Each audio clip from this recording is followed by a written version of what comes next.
कहानी की शुरुआत होती है 1973 की सोवियत सेंट्रल जेल में, जहां बोहेमियन नाम का एक कैदी था जिसे लगभग 2 साल पहले जेल हुई थी। उसने देखा कि कैप्टन वकील्स्की एक बहुत ही निर्दय आदमी था जो अपने मजे के लिए कैदियों को बुरी तरह पीटता था। जल्द ही बोहेमियन को एक वर्कशॉप के बारे में पता चला जहां हर एक कैदी काम करने का सपना देखता था। असल में जो भी कैदी उस वर्कशॉप में 2 दिन काम करेगा उसकी जेल की सजा से 3 दिन कम हो जाते थे। साथ ही वर्कशॉप में काम करते हुए ध्यान काम पर ही लगा रहता और दिन आराम से कट जाता। फिर एक दिन वार्डन ने बोहेमियन को अपने ऑफिस में बुलाया और उसे अपनी सजा कम करवाने का एक मौका दिया। वो चाहता था कि बोहेमियन एक ऐसी टीम तैयार करे जो वर्कशॉप में काम करके वहां की प्रोडक्टिविटी को डबल कर दे। साथ ही उसने कहा कि अगर उसकी टीम दोगुना काम करने में कामयाब रही तो 1 साल में बोहेमियन को रिहा कर दिया जाएगा। वार्डन ने कहा कि वो अपनी पसंद के किसी भी कैदी को चुनकर टीम बना सकता है, पर जब बोहेमियन ने कहा कि वो चेट नाम के कैदी को चुन चाहता है तो वार्डन ने इसके लिए साफ इनकार कर दिया। असल में चेट काफी खतरनाक कातिल था जिसने 2 लोगों को बेरहमी से मार डाला था। लेकिन जब बोहेमियन ने कहा कि वो बहुत मेहनती है, वो जरूरी है टीम के लिए, तो फिर वार्डन उसकी बात मान ही गया। आखिरकार बोहेमियन ने अपनी टीम बनाई जिसमें चेट, नीडल बूढ़ा मास्टर और क्रेसी नाम के कैदी शामिल थे। बोहेमियन के दोस्त चेट से थोड़ा डर रहे थे तो बोहेमियन ने उन्हें समझाया कि चेट से बिना बात किए उसे बस अपना काम करने दो। असल में बोहेमियन और हैचेक काफी अच्छे दोस्त थे क्योंकि कुछ समय पहले चेट ने बोहेमियन की जान बचाई थी। खैर, जल्द ही उनकी टीम काम करने वर्कशॉप में आ पहुंची। वहां जाकर नीडल एक गार्ड को चिढ़ाने लगा जिससे गार्ड को बहुत गुस्सा आया, पर अभी वो नीडल को पीट नहीं सकता था क्योंकि उन्हें वर्कशॉप का बहुत जरूरी काम करना था। खैर, फिर हम देखते हैं कि सभी कैदी काम करने की तैयारी कर रहे थे। कुछ देर बाद गार्ड ने वहां आकर सबको चॉकलेट्स दी क्योंकि उसकी पत्नी ने एक लड़के को जन्म दिया था। लेकिन बाद में कैप्टन ने गार्ड को चेतावनी देते हुए कैदियों से दूरी बनाकर रखने को कहा क्योंकि उनमें और जानवरों में कोई फर्क नहीं। अगर उन्हें लगा कि गार्ड नरम स्वभाव का है तो उसे कच्चा जबा जाएंगे। उधर बोहेमियन की टीम की मुसीबतों की शुरुआत हो गई थी जब हैट ने मशीन चालू करने से इनकार कर दिया। कैप्टन ने बोहेमियन को इशारा किया तो वो चेट के पास गया और तब चेट ने उसे बताया कि मशीन में एक कबूतर फंसा हुआ है। अब उन सब ने मिलकर मशीन खोलने की कोशिश की, मगर उनके पास इस काम के लिए औजार ही नहीं थे। तभी कैप्टन और गार्ड वहां उन्हें देखने आए कि यहां चल क्या रहा है। हालांकि मशीन में कबूतर फंसा हुआ था, लेकिन कैप्टन ने फिर भी मशीन चालू करने का हुक्म दिया। फिर कैप्टन ने गार्ड को मशीन चलाने को कहा, मगर जैसे ही गार्ड बटन दबाने लगा चेट ने उसे गर्दन से पकड़ लिया और कहने लगा कि जब तक कबूतर आजाद नहीं होता तब तक किसी कीमत पर मशीन शुरू नहीं होगी। तभी अचानक नीडल ने पीछे से कैप्टन पर हमला करके उसे बेहोश कर दिया। फिर उसने क्रेसी को दरवाजा बंद करने को कहा। यह सब देखकर बोहेमियन काफी घबरा गया क्योंकि मामला हाथ से निकलता जा रहा था। अब कैप्टन और गार्ड उनके कब्जे में थे और वो आगे के प्लान के बारे में सोचने लगे। बोहेमियन ने कहा कि वो पुलिस को फोन करके सब कुछ सच बता देगा, पर चेट ने उसे धमका कर कहा कि अगर उसने ऐसा कुछ किया ना तो वो कैप्टन को मार डालेंगे। जिस पर कैप्टन ने गुस्से में कहा कि उनमें से कोई भी जिंदा नहीं बचेगा, जिससे वो सभी काफी डर गए। फिर बोहेमियन ने कहा कि उन्हें कैप्टन और गार्ड को छोड़कर फिर से काम पर लग जाना चाहिए। मास्टर और क्रेसी भी बोहेमियन की बात से सहमत थे, पर नीडल जानता था कि अगर उसने कैप्टन को छोड़ दिया तो वो अपनी जान से हाथ धो बैठेगा। फिर बोहेमियन ने चेट से गार्ड को छुड़वाने की कोशिश की, लेकिन चेट ने कहा कि जब तक वो कबूतर आजाद नहीं होता तब तक काम शुरू नहीं होगा, मतलब नहीं होगा। अब बोहेमियन ने फिर से मशीन खोलने की कोशिश की, मगर वो नाकामयाब रहा। तब हैसेट ने कहा कि अगर ये कबूतर मारा गया ना तो मैं इस गार्ड को भी मार दूंगा। ये सुनकर कैप्टन हंसकर कहने लगा कि चेट एक छोटे से पक्षी के लिए इतना हंगामा क्यों कर रहा है। फिर उसने चेट के मरे हुए भाई का मजाक उड़ाना शुरू कर दिया, जिसके बाद चेट गुस्से में कैप्टन को मारने दौड़ा, मगर फिर बाकी कैदियों ने जैसे तैसे उसे शांत किया। अब बोहेमियन जानता था कि जल्द ही जेल के बाकी गार्ड्स वहां आते ही होंगे, इसीलिए उसने प्लान बनाया कि वो कैप्टन और गार्ड्स को रिहा कर देंगे ताकि बदले में वह भी सही सलामत जेल वापस जा सके। खैर, कुछ ही देर में गार्ड आकर दरवाजा खटखटाने लगे। तभी कैप्टन ने चिल्लाकर उन्हें सारा हाल बता दिया। बोहेमियन ने दरवाजे पर जाकर अपनी बात कही, पर तभी गार्ड्स बाहर से दरवाजे को खोलने लगे।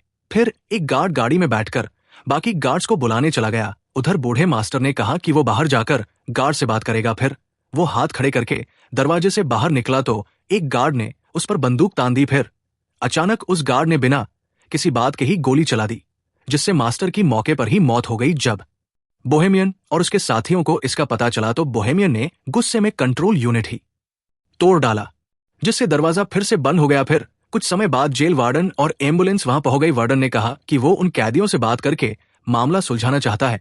वार्डन ने पुलिस वालों को दूर भेजने की कोशिश की ताकि कैदी डरकर कोई गलत कदम ना उठा ले, मगर पुलिस चीफ तो वहां से हिलने को तैयार ही नहीं था।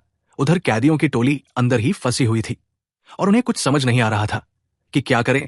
फिर बोहेमियन ने कैप्टन को पानी पिलाया और कहा कि उन्हें दरवाजा खोलकर खुद को पुलिस के हवाले कर देना चाहिए, पर क्रेसी ने कहा कि उन सबका भी वही हाल होगा जो बूढ़े मास्टर का हुआ। तभी चेट ने भी धमकी देते हुए कहा कि अगर उनमें से किसी ने भी दरवाजा खोला तो वो गार्ड और कैप्टन को जान से मार देगा। फिर अपना अपना देख लेना तुम लोग। आखिरकार सबको समझ आ गया कि अगर उन्हें इस मुसीबत से जिंदा बचना है तो उन्हें उस कबूतर को जिंदा बाहर निकालना होगा। इधर पुलिस चीफ ने वार्डन से कहा कि उसे 1 घंटा दिया जाता है, उतने में मामला सुलझाना होगा, वरना फिर पुलिस को जबरदस्ती अंदर घुसना ही पड़ेगा। तब वार्डन ने एक माइक्रोफोन के जरिए कैदियों से बात की और उनसे कहा कि भाई देखो, कैप्टन और गार्ड को छोड़ दो, इसी में तुम्हारी भलाई है। वार्डन ने उन्हें विश्वास दिलाने की कोशिश की कि उन्हें कुछ भी नहीं किया जाएगा और इस हरकत को बस एक गलती मानकर भुला देंगे। तब बोहेमियन ने एक बार फिर से मशीन खोलने की कोशिश करने की सोची और साथ ही उसने कैप्टन से चाबी लेकर चेट को जंजीरों से रिहा कर दिया। जब नीडल ने इसका विरोध किया तो बोहेमियन ने कहा कि वो कबूतर को आजाद करके ही दरवाजा खोलकर खुद को पुलिस के हवाले करेंगे। इस बात से नीडल और बोहेमियन के बीच हाथपाई शुरू हो गई। नीडल एक औजार से बोहेमियन की जान लेने ही वाथा की। चेट ने उसे पीछे से उठाकर दीवार पर दे मारा। इसके बाद वो सब मशीन खोलने में जुट गए। फिर चेट ने अपनी बाजुओं के जोर से कुछ ही देर में ढक्कन खोल दिया, लेकिन अब भी एक और परत उतारने बाकी थी। उन्होंने देखा कि कबूतर अब भी जिंदा था। तब बोहेमियन ने हैच से पूछा कि वो एक कबूतर को बचाने के लिए इतना जोर क्यों दे रहा है। फिर चेट ने उसे बताया कि उसे हर रोज डरावने सपने आते हैं जिसमें उसे कब्र में जिंदा दफना दिया जाता है। वो बुरी तरह चिल्लाता है, मगर अंत में वही दम घुटने की वजह से उसकी मौत हो जाती है।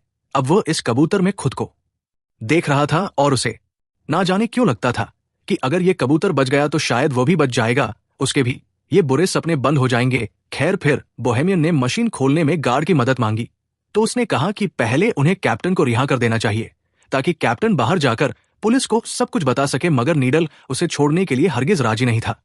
और फिर अचानक उसने कैप्टन पर लकड़ी से वार कर दिया।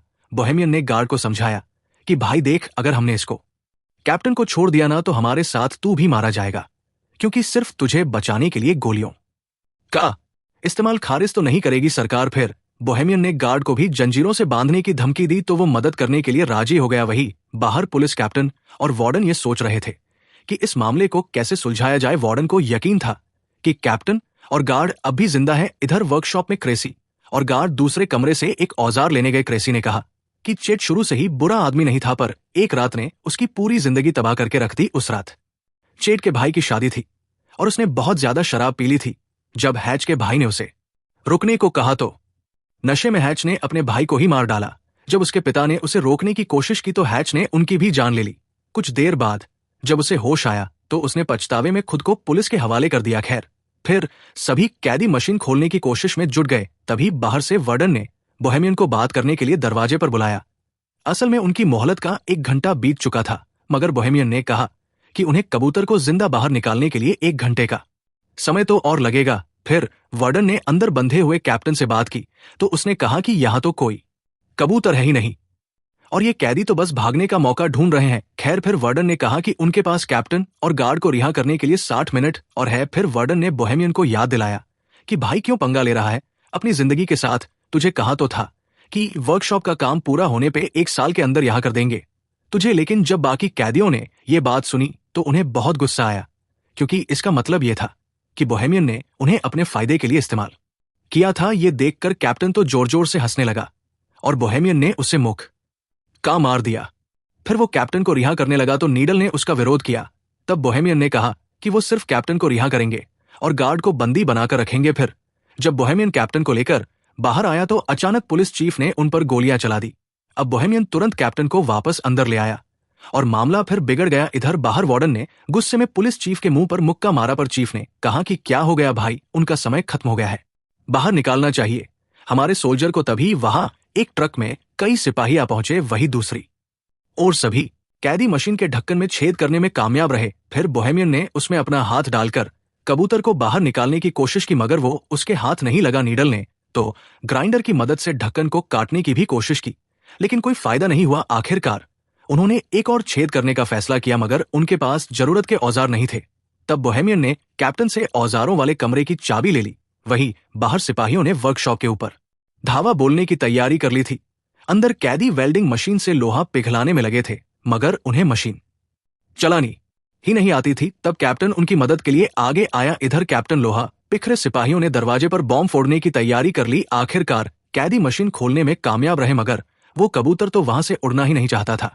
तभी कैप्टन ने अपनी बंदूक निकालकर कैदियों पर तान दी, लेकिन अचानक चेट ने कूदकर उसकी गर्दन पकड़ ली। फिर चेट ने उसका सर कुचलकर उसे बेरमी से मार डाला, और यह देखकर गार्ड की तो सिट्टी पिट्टी घूम हो गई। इसके बाद चेट ने कबूतर को बाहर निकाला और उसे पानी से साफ किया। तभी अचानक दरवाजे पर जबरदस्त धमाका हुआ और कई सिपाही अंदर घुस आए। सभी कैदी डरकर जमीन पर लेट गए, मगर चेट खड़ा हुआ और उसने कबूतर को हवा में उड़ा दिया। तभी पुलिस चीफ ने गोली चलाने का हुक्म दिया और इस वारदात के बाद हैच की मौके पर ही मौत हो गई। लेकिन बाकी कैदी जमीन पर लेटे हुए ही कबूतर के आजाद होने की खुशी मनाने लगे। पुलिस चीफ ने उन्हें भी मारने की कोशिश की, मगर पीछे से गार्ड ने उसे रोक दिया। गार्ड ने झूठ कह दिया कि हैचर ने उन सबको बंदी बना रखा था और इसी वजह से कैदियों को बिना किसी सजा के वापस जेल भेज दिया गया। बोहेमियन और उसकी टीम के लिए चेट हीरो बन गया और वहीं कबूतर को आजाद करते ही चेट की जिंदगी का मकसद पूरा हो गया और वो चल बसा। तो क्या आपके हिसाब से हैट ने सही किया? कमेंट्स में जरूर बताना। मिलते हैं अगली वीडियो में।